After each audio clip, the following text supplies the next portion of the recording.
السلام عليكم ورحمة الله وبركاته.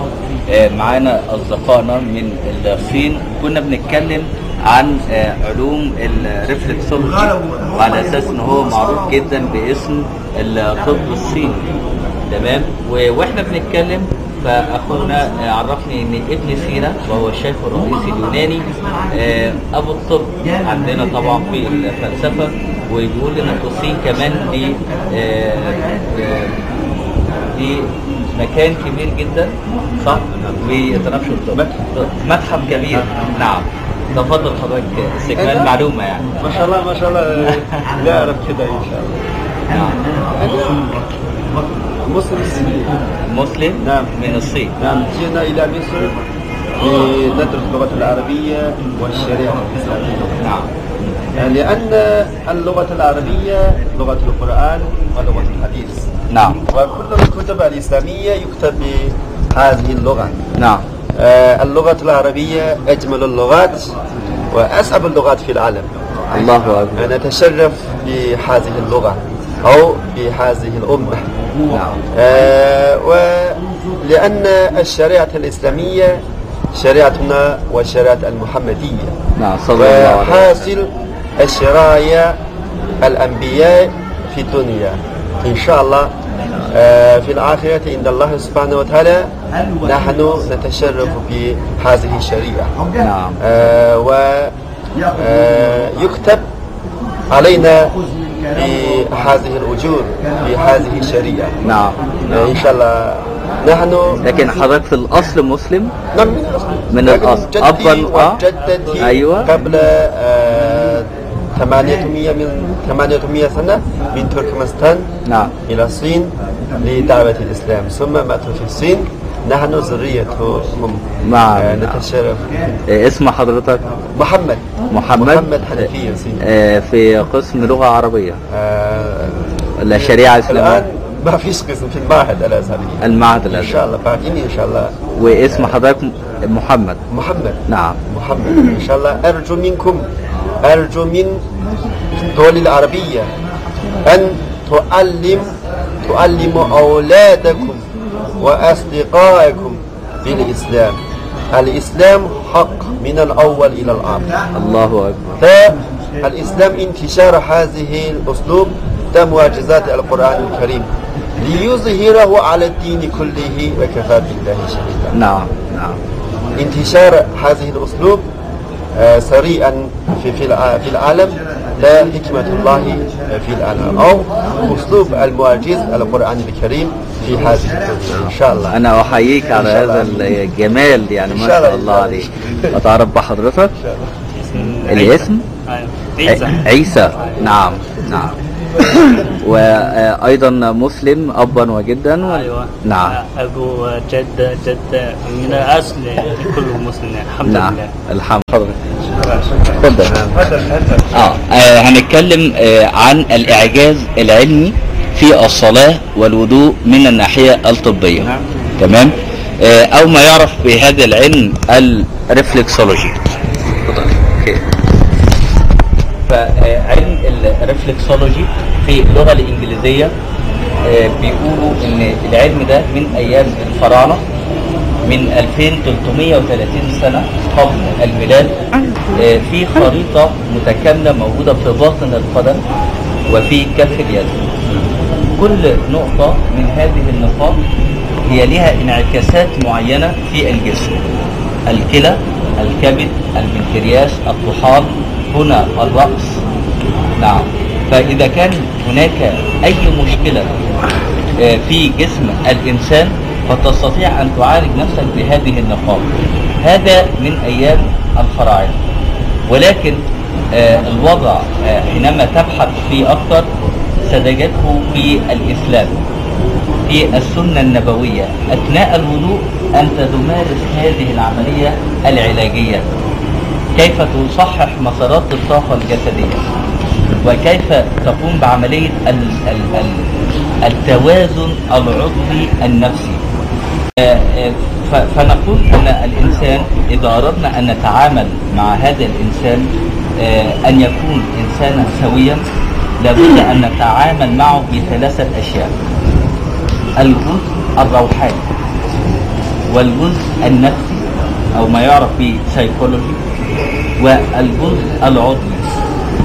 فإذا كان هناك تناغم بين هذه الأشياء الثلاث يحدث التوازن في صحة الإنسان عامة.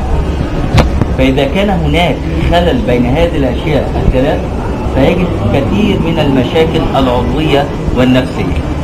ودعونا نتحدث كثيرا عن الجانب الروحاني. لابد أن تكون هناك علاقة قوية بينك وبين الله. هذه العلاقة تتمثل في الصلاة، في السنن، في الأذكار، أي نوع من أنواع الذكر. فهذا يحسن علاقتك بالله سبحانه وتعالى والاتصال بالله سبحانه وتعالى. كذلك أيضا له انعكاس على الناحية النفسية، الراحة وطمأنينة. يقول الله عز وجل في كتابه العزيز: بسم الله الرحمن الرحيم: ألا بذكر الله تطمئن القلوب. الكل يقرأ هذه الآية ويعتقد في داخله أن هذا الاطمئنان هو اطمئنان نفسي أو اطمئنان روحي، لكن لا، هذا الاطمئنان هو اطمئنان أيضا عضوي، علاج للقلب. ويوجد تجربة حية في أيامنا هذه.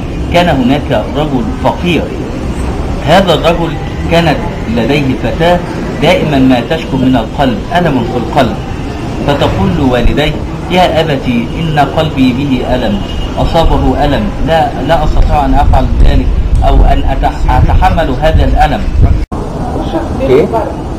فهذه الفتاة دائما ما كانت تشكو من ألم في القلب، ولكن هذا الرجل بينه وبين المولى عز وجل عمار أي ذكر وتواصل مع الله سبحانه وتعالى. فذهب إلى المستشفى بمبدأ الأخذ بالأسباب، وكان هناك خبير أجنبي من أمريكا كان يكشف على بعض الحالات مجانيا ويعلم الأطباء المصريين هنا.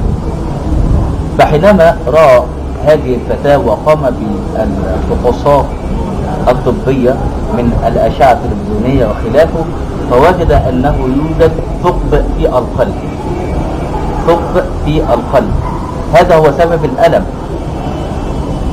وقال لهذا الرجل: إن ابنتك تعاني من ثقب في القلب ولا بد أن تقوم بعملية جراحية، وهذه العملية لم تحدث هنا ولكن ستحدث في أمريكا، وتتكلف هذه العملية $16,000. هذا الرجل فقير، فقال له: ماذا تفعل؟ فقال: أفعل ماذا؟ أنا ليس في حيلتي 100 جنيه أو 1000 جنيه حتى يكون لدي $16,000. فقال بقوة وإيمان باللغة العامية: اللي جابه هو اللي ياخده، اللي جابه هو اللي ياخده، اللغة العامية.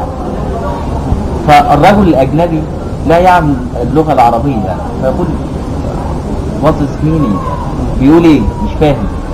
فقال: لا، ما بيقولش حاجة. طب يا حاج سيب بياناتك وسيب تليفوناتك، ولو في حاجة احنا هنكلمك.